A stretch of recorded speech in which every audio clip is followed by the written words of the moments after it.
Hello everyone, welcome to another guide video for the hunting horn. This time it's for the Rise and Sunbreak hunting horn.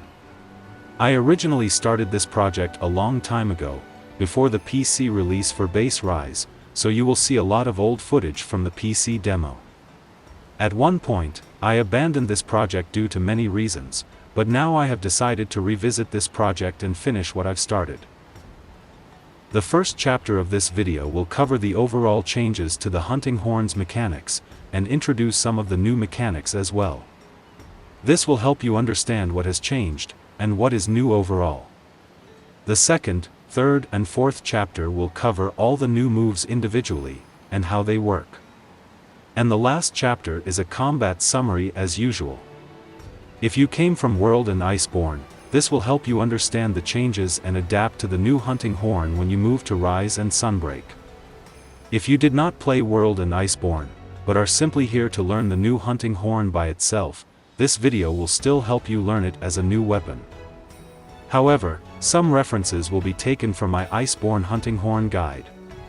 If you are interested, you can check out that video too. It could help you understand some things better, but it is not required. Since most of the key bindings can be seen from my in-game footage in the training area, I will not include instructions for key bindings unless it is needed. This table will help you find your equivalent keys. The PC side will include my custom keys versus the default keys. With that being said, let's move on to Chapter 1 and look at the overall changes. We all know every weapon type will go through some changes when moving from one monster hunter to another. However, the hunting horn has received a major overhaul instead of minor adjustments when moving from World to Rise. At its core, the hunting horn is still a blunt melee weapon with the ability to play musical melodies for beneficial buffs. But many major core mechanics have been revamped, resulting in a very different weapon, with a different combat pacing. The old horn could be described as slow and methodical, while the new horn is fast and aggressive. Almost everything has been greatly simplified, making the new horn much easier to play, as well as much easier to deal more damage with. In the first part, we will look at changes to the basic attacks. Basic attacks are still tied to Note 1, Note 2, and Note 3. Most of these attacks remain the same, but some have been changed along with new ones being added. The hilt stab has been completely removed, while the flourish has been replaced by a different attack called the crush. This is understandable since the hilt stab and flourish were mainly used as shortcuts to queue up notes, and the new simplified melody system does not need these shortcuts anymore. We will discuss about the new moves and changes in the basic attack section. Secondly, you can now unsheathe your horn with any note. Previously, if you want to use a draw attack, you can only use a Note 1 attack which will forcefully add a Note 1, or use perform which will delete your notes. The only way to prevent this was to stop and use the neutral unsheathe. In Rise, using a forward Note 1 will ready your weapon without attacking or adding any notes, allowing you to quickly use any attack after that. This is much faster than the neutral unsheathe. This also applies to jumping attacks if your weapon is sheathed, where the first input will ready your horn without attacking, allowing you to input any note for the jumping smash. Without a second input, it will automatically use Note 1. Thirdly, the melody system has been greatly simplified. All horns will only have a total of 4 melodies, which are self-improvement and 3 other melodies. The effects of these melodies will depend on the horn. Different horns will not have different note colors now. The notes are now always blue for Note 1, red for Note 2, and green for Note 3 for every horn in the game. Each color represents one melody, no more mixing and combining different notes to create melodies. No more storing multiple melodies and performing them for buffs. Instead, lining up 2 notes of the same color will automatically activate the melody tied to that note. Self-improvement is activated separately with its own move called perform. Adding 3 different notes will also give you the magnificent trio, which will play all melodies at once, including self-improvement. Self-improvement no longer provides a self-attack boost, and only provides movement speed and prevents attacks from being deflected. Each melody will only have one level now instead of two. Buffs will reach their respective maximum duration when applied once. Applying the buff again before it expires will refresh it to maximum. Naturally, this also means encores are no longer a thing. Directional performances and encores are also no longer a thing. Echo attacks, and by extension, echo waves and bubbles are no longer a thing as well. Instead, you will see similar animations being used for other new attacks. Back in World and Iceborne, everyone would immediately lose the melody effects if you switched weapons after performing them. But this is different now in Rise and Sunbreak. Teammates will not lose the melody effects they received from you, even if you change your weapon after playing them.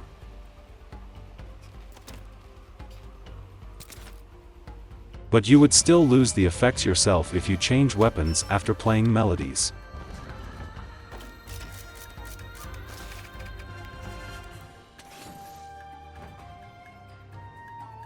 Like every weapon in Rise, we have Silkbind Attacks and switch skills. Silkbind Attacks are special moves that require wire bugs to perform, and are sometimes called wire bug skills. Switch skills are a set of optional and alternative moves that can be swapped with the default moveset. These will include options for alternative Silkbind attacks, basic attacks, and even a melody mode that influences how melodies are played. We will look into these in other sections. Shockwave damage type has been reworked. Shockwaves are now found in many of the Hunting Horn's attacks. Shockwaves will still build up stun value and still cannot deal critical hits, so affinity does not affect them. They still do not consume sharpness, but their damage is now affected by sharpness levels. The damage dealt by shockwaves are also no longer affected by hit zones, so they deal the same damage no matter which part of the monster you hit. Shockwaves deal only raw damage and have zero elemental value. The only shockwaves that have elemental value are the follow-up shockwaves produced by Silkbind Shockwave, which will be explained later. The Sonic Waves melody now deals a small amount of shockwave damage to nearby enemies. The Horn Maestro skill now improves shockwave damage and performance speed. It no longer increases buff duration. You should still include Horn Maestro in your build to improve overall damage output. For the last part of this chapter, we will be talking about the Infernal Melody, a brand new feature that every hunting horn has. There is now a new hunting horn gauge beside the musical staff. Each successful attack will build up this gauge. The amount of build-up depends on the attack used, and number of enemies you hit. When the gauge is full, you can now access a powerful move called the Infernal Melody. This attack will hit 4 times in total, a blunt hit from the stab and 3 hits of shockwaves from the spin. Infernal Melody can only be used after specific attacks, which are either the Magnificent Trio, Slide Beat,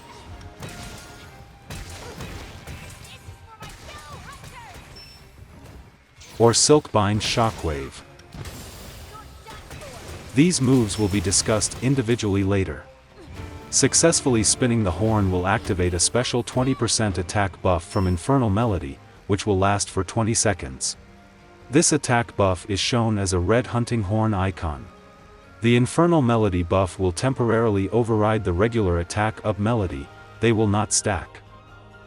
Any hunting horn user who receives this buff will not be able to fill their own gauge or use their own Infernal Melody, as their gauge will become inactive. That includes your own gauge, of course.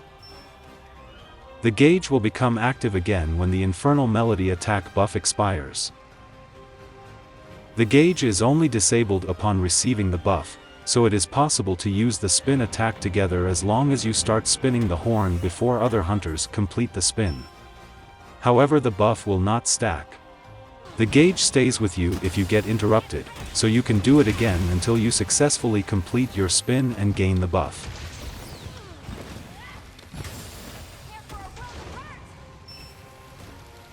This move is extremely important as it deals significant damage and further boosts your damage with the buff.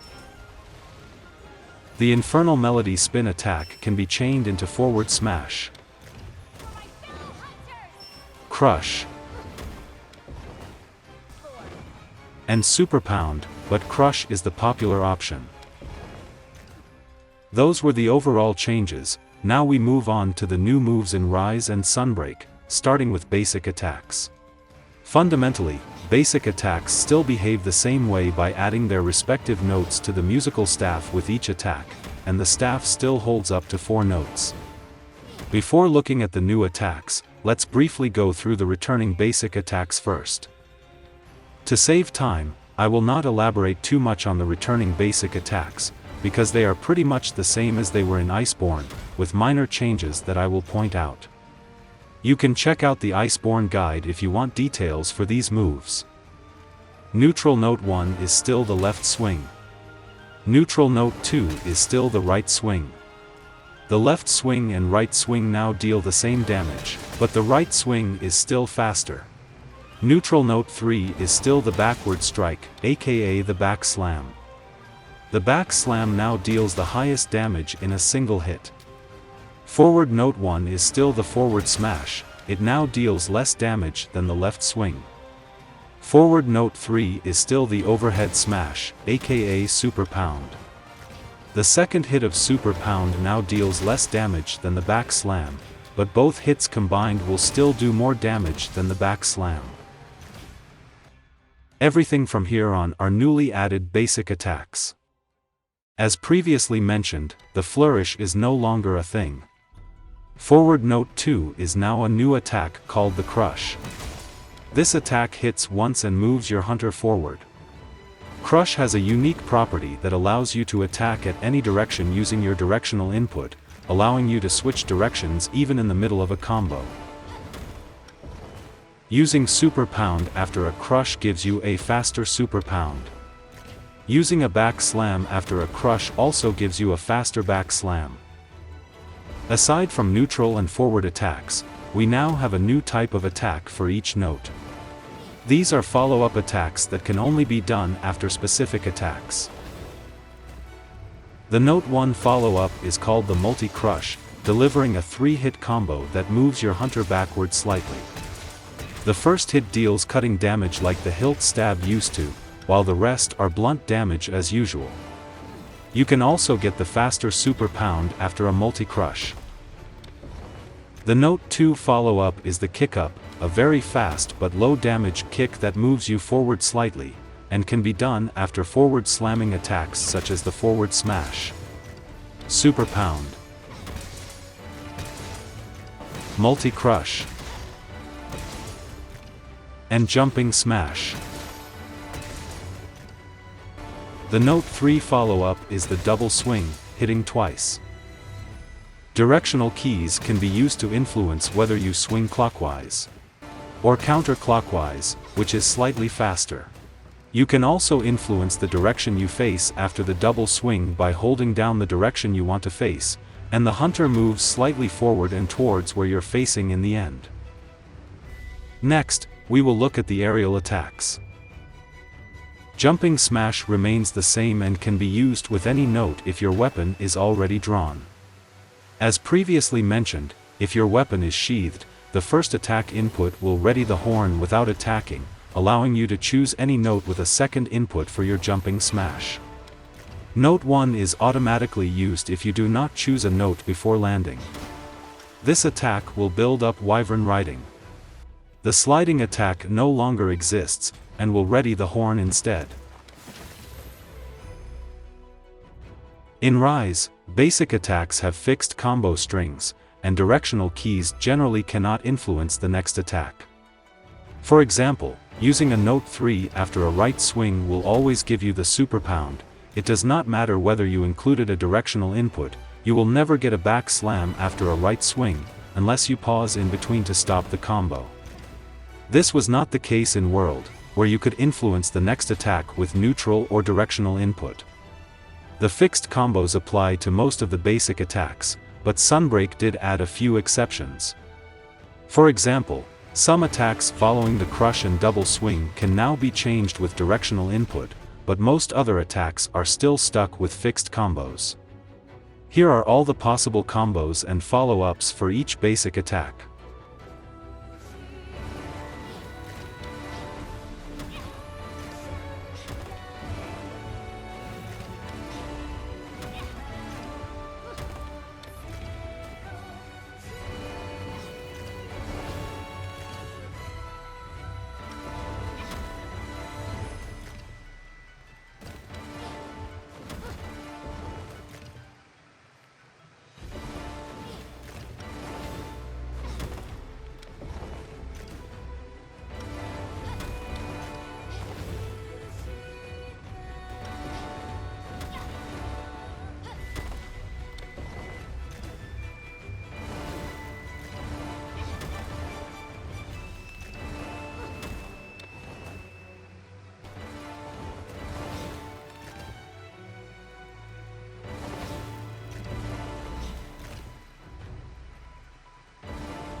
There are two switch skills related to basic attacks. Firstly, you can replace the Super Pound aka Overhead Smash, with a new attack called the Melodic Slap. This attack hits 4 times and the third hit is a Shockwave. It deals less damage overall but builds up more stun value than the Super Pound. It also has a much shorter attack range, making it easier to miss. The last hit can be cancelled early, or chained into other attacks earlier. Like the Super Pound, you get a faster Melodic Slap if you use it after a crush or multi-crush. The first hit of this Melodic Slap also gets a damage boost. Personally, I think the Super Pound is the better choice between these two attacks, but feel free to experiment with them. Secondly, you can replace the Crush attack combo with the Swing combo. This option is only available in Sunbreak. The Swing combo hits twice and moves your hunter either left or right. Both hits combined will deal a lot of damage and stun value. Left swing into multi-crush will now become left swing into left swing combo. Right swing into crush will now become right swing into right swing combo. The swing combo can be done in both directions using directional keys, regardless of the previous note, so it can be left swing into right swing combo, or right swing into left swing combo. The swing combo only changes the attack that comes after the left and right swing, while multi-crush and crush can still be used, with some combo changes and new combo possibilities. For example, directional keys can be used to influence attacks that follow the swing, such as left swing or multi-crush, right swing or crush, backslam or super pound.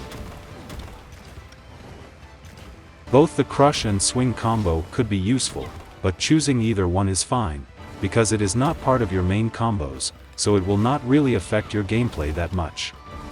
Just keep in mind that the swing combo is pretty slow. Now we move on to the melody system. Previously we established that there is a switch skill that affects how the melody system works. These are performance mode and echo mode. The melody effects and durations are exactly the same in both modes, but each mode will have a different method of activating melody effects, as well as a different primary performance attack. The default mode is performance mode.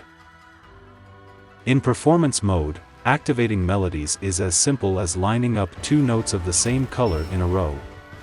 Any two basic attacks that leave the same note will automatically activate the melody tied to that note, at the very start of the basic attack itself. When a melody activates, you will see those two notes pair up in a yellow glow. The next note of the same color will not activate the buff, it will require another note of the same color. Notes cannot pair up if there is a different colored note in between. In performance mode, your primary performance attack is called Perform. It will always apply the self-improvement buff at the end of the performance, and it is the only buff it will apply. Perform has no interaction with any other melodies. In fact, it has zero effect on the musical staff, it does not add its own note nor interact with any notes on the staff. This makes it possible to use Perform in between notes without interrupting the note sequence, which is in fact an effective attack combo. Speaking of attack, Perform swings horizontally from left to right and hits twice, with one blunt hit and one shockwave. It deals good damage and can build up the gauge very quickly since both hits will add to the gauge while the shockwave doesn't consume sharpness. Perform also has iframes at the start of the animation, and you can use it to dodge attacks or roars while hitting the monster.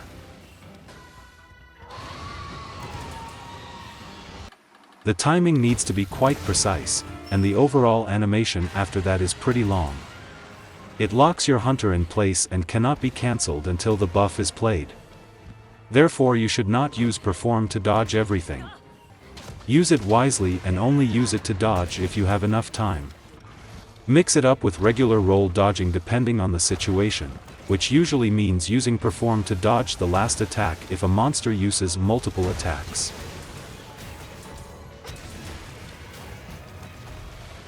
Now we move on to the second mode, which is Echo Mode. Firstly, Echo Mode will change your primary performance attack from Perform into a new attack called Chord, which also activates self-improvement when used.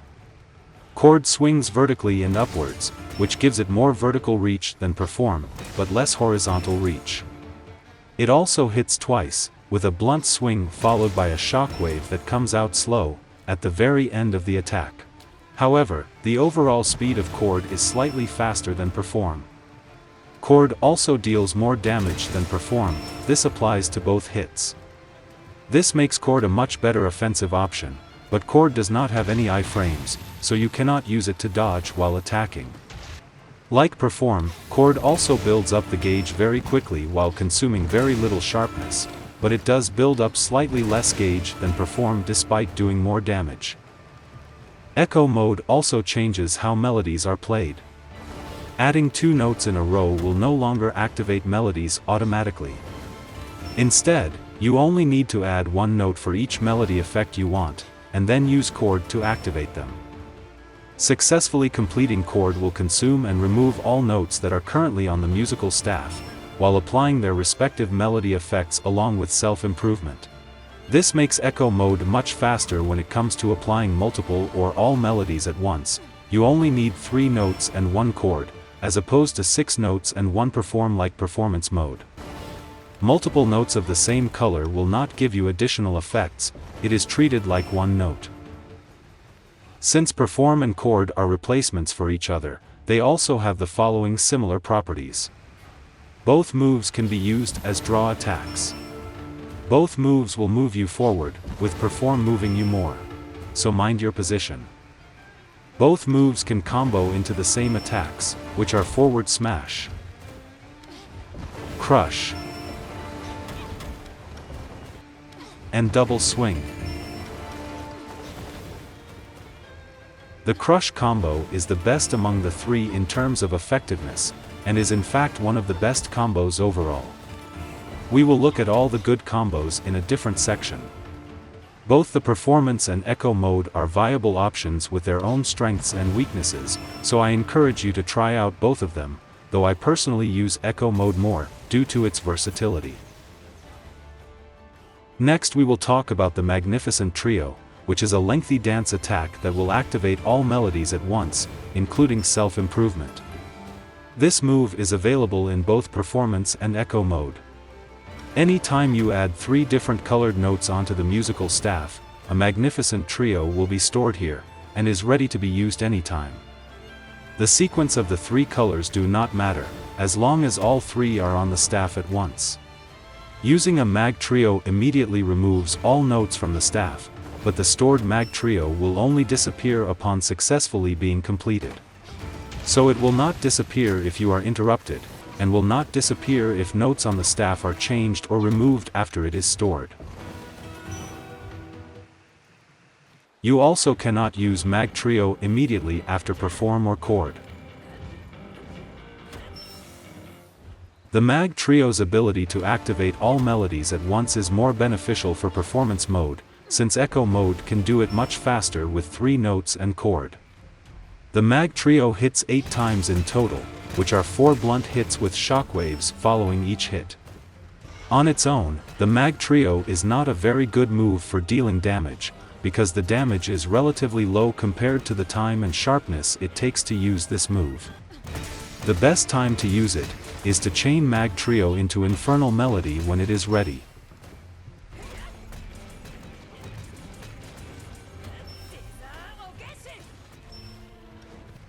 Mag Trio cannot be chained into any other attack, so you are forced to roll cancel the recovery animation every time. In Sunbreak, the addition of Silkbind Shockwave also made Mag Trio a much more viable attack, since it essentially doubles this 8-hit attack into a 16-hit attack, and is even better if chained into Infernal Melody. We will discuss the Silkbind Shockwave in the Silkbind section. The last new feature we are going to talk about are Silkbind Attacks. Silkbind Attacks are special abilities that require wire bugs to be used, which is why some people call them wire bug skills. These skills cost either 1 or 2 wire bugs, and have different wire bug cooldown times. Damage from Silkbind Attacks will build up Wyvern Riding. Like every weapon, the hunting horn has 2 Silkbind slots active at a given time, and both slots would have switch skills that give you different Silkbinds to choose from. There are 2 choices for the first slot, and 3 choices for the second slot. For the first slot, the default skill is Slide Beat, which will cost 1 wire bug to use and has a fairly quick cooldown. This move will pull you forward before performing an attack that plays self-improvement. In echo mode, this would also consume notes on the staff to apply their melody effects, much like chord.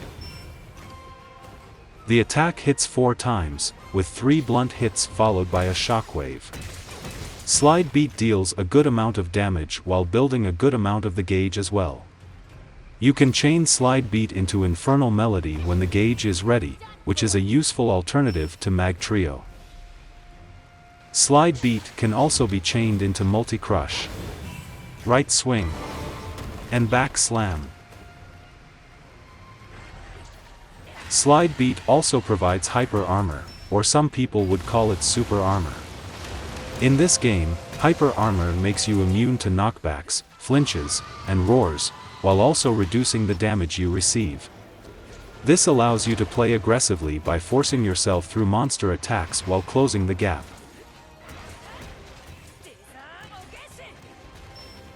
The hyper armor is active from the beginning of the move, until the beginning of the performance attack. You will lose the hyper armor from the middle of the performance attack. We will discuss further about the effects of hyper armor in the combat summary section. Later in Sunbreak, you will be able to unlock the second choice for this slot. This is Silkbind Shockwave, and will cost 1 wire bug to use, with a slightly slower wire bug cooldown. Silkbind Shockwave will pull the hunter upwards in a backflip, before landing slightly behind your original position. The attack itself will only hit once with a blunt attack. The damage is not impressive, and it barely builds up any gauge. But the important part of this skill is the buff it applies to the hunter after landing, signified by the blue glow on the hunter's right arm. For 30 seconds, every single hit from your attacks will be followed by a delayed shockwave. If your attack does 1 hit, 1 shockwave will follow. If your attack hits twice, 2 shockwaves will follow. You get the idea. This essentially doubles mag trio from 8 hits to 16 hits, making it much more viable than before. Silkbind Shockwave also makes some combos more powerful than usual, such as the multi-crush into kick-up loop, simply because of the higher number of hits triggering more shockwaves. But keep in mind that these combos cost more sharpness and build less gauge. While other shockwaves carry 0 elemental value, the shockwaves created by Silkbind Shockwave carry a high elemental value, and deal a lot of elemental damage. This skill alone made Elemental Hunting Horn a powerful choice to work with. The raw damage portion of these shockwaves ignore hit zones and deal the same damage regardless of where you hit, just like other shockwaves. But the elemental damage portion does depend on the elemental weakness of the part that you hit. These shockwaves also do not build up any gauge at all. Silkbind Shockwave also provides hyper armor, from the start of the move until before the landing. Of course, you can also just jump over attacks to avoid them completely. Silkbind Shockwave can be chained into Infernal Melody and is the fastest way to get into Infernal Melody. It can also be chained into left swing or forward smash, right swing or crush, and back slam. For the second Silkbind slot, the default skill you will have is Earthshaker, which will cost 2 wire bugs and has a slow cooldown. This is a powerful 2-hit attack where the first hit deals blunt damage, and the second hit is a shockwave. The first hit has a tiny hitbox that deals damage to everything directly in front of you, while attaching the line onto the first enemy it hits. The second hit deals damage to everything around the enemy the line is attached to. This means that the second hit will follow that enemy, no matter how far it goes, as long as you attach the line onto the correct enemy. Attaching the line onto the wrong enemy would potentially make you miss the second hit on your intended target. Both hits combined would make Earthshaker the highest damage dealing move for the Hunting Horn, and builds up a fairly high amount of stun value too, especially since the second hit tends to prioritize the monster's head if it is within reach. The gauge buildup is also fairly high. After successfully landing the first hit, the hunter also gets hyper armor, until the end of the guitar pose.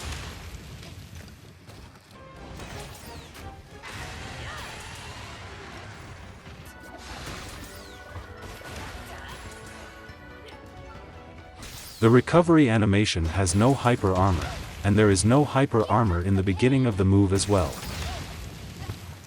The overall animation of Earthshaker is extremely slow, plus it has a slow recovery animation that cannot be roll cancelled too.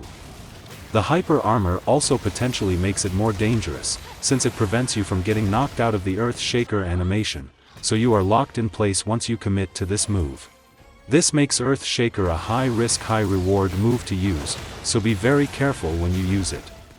In base Rise, you can unlock the second option for this slot, the Bead of Resonance, which will cost 2 wire bugs and has a slow cooldown. This will have the hunter plant a blue-colored bead on the ground, and the planting animation will deal 3 hits of cutting damage if you stand close enough. Whenever the hunter who plants the bead plays any melody, the bead will do these 3 things. 1. The bead will activate a sonic wave to damage enemies near it. 2. The bead will play an attack up melody, even if your horn does not have attack up. 3. The bead will also play the same melody played by the hunter that planted it. Self-improvement will not be shared, but will trigger the first 2 effects. You will not get double the effects from melodies that provide buffs, but non-buff melodies with instant effects such as health recovery, will give double the healing amount if you receive it from both the hunter and the bead. It will also replay the hunter's sonic waves. This means you can potentially land 3 sonic waves, 1 from the hunter, 1 from the bead repeating the hunter's sonic wave, and 1 default sonic wave from the bead. The bead disappears after 1 minute, but buffs provided by the bead, including the bead's attack up, will persist for their respective durations, even after the bead is gone. The hunter that plants the bead can play melodies from anywhere, and the bead will still respond no matter how far it is.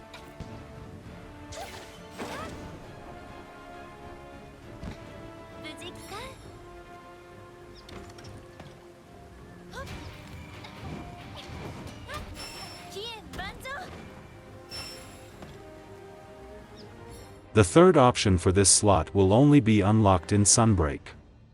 This is the Sonic Bloom, which will cost 2 wire bugs and has a slow cooldown. The hunter will plant a white cocoon on the ground which is tethered to the hunter through a white line. The planting animation for Sonic Bloom does not deal any damage.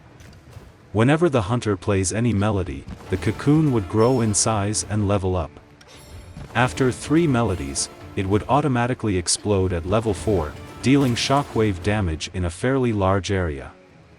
The explosion does not build up any gauge. The damage dealt by this explosion is very high, and is the highest damage dealt in a single hit, though both hits from Earthshaker combined would still deal more damage. This makes the Sonic Bloom ideal for waking up sleeping monsters. This explosion also deals very high stun and exhaust value. However, if the hunter moves too far away from the cocoon before it reaches level 4, it will prematurely explode and deal damage based on its current level, dealing less damage with a smaller explosion radius too. The white line turns red as you are getting too far. There are many different ways to quickly detonate the cocoon.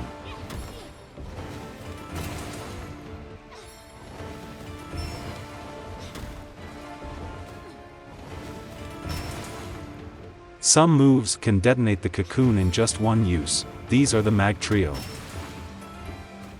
and Infernal Melody.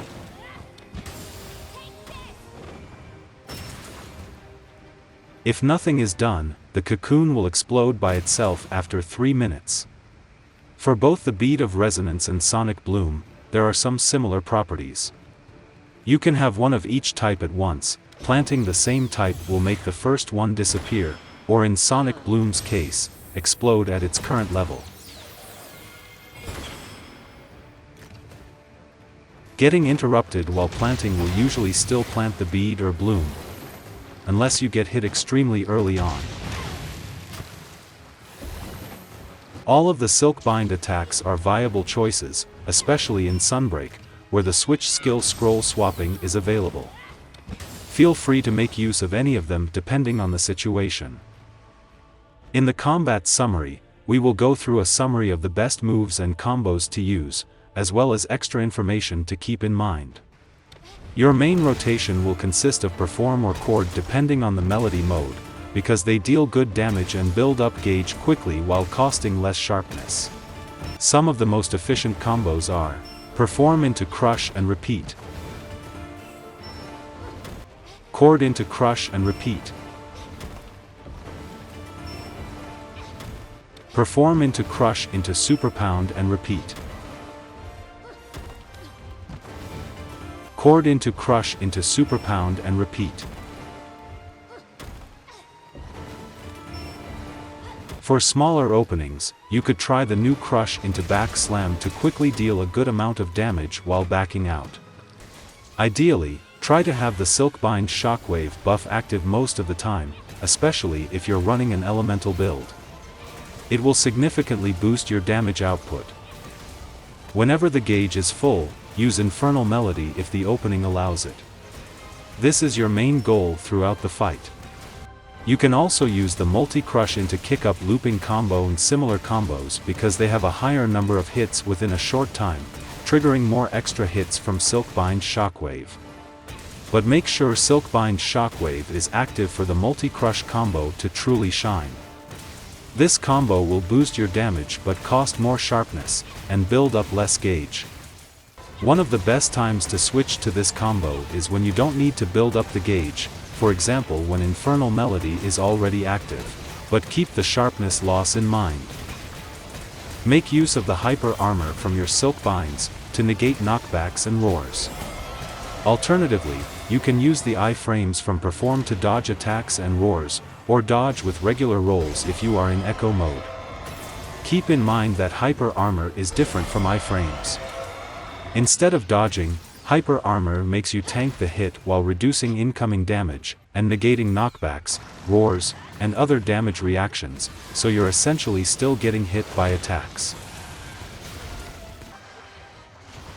Since you are still getting hit, you will still get affected by status effects and blights, as well as stun build-up. Powerful attacks would still hurt, despite the reduced damage. And since you are immune to knockbacks, multi-hit attacks are especially dangerous since you will take every hit. This will easily get you killed if you're not careful.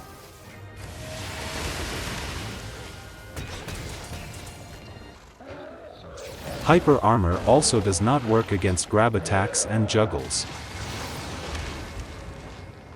Sadly, the hunting horn only gets hyper armor, and lacks any real counters or special dodges, so despite being greatly simplified, you still need to mind your positioning with the new horn. Lastly, for the armor skills. Horn Maestro is a skill you must have, and the rest of the skills are up to your own comfort, whether you prefer offensive, defensive, or utility skills. Many of the hunting horn's useful attacks are shockwaves, meaning they cannot score critical hits. Therefore you can prioritize increasing actual raw damage and elemental damage, instead of affinity and critical damage. However, affinity and critical damage can still be useful if you can include them, especially weakness exploit, because some moves can still crit. The Doot Range Rampage decoration increases the range of your melodies, so it can be received from further away. But I personally prefer using other Rampage decorations, such as the anti-species decorations for increased damage output. Ultimately, it's up to you how you want to play. Before ending the video, I want to say thanks for the support. Hopefully this video has helped you in some way. Thank you for your time, and thanks for watching.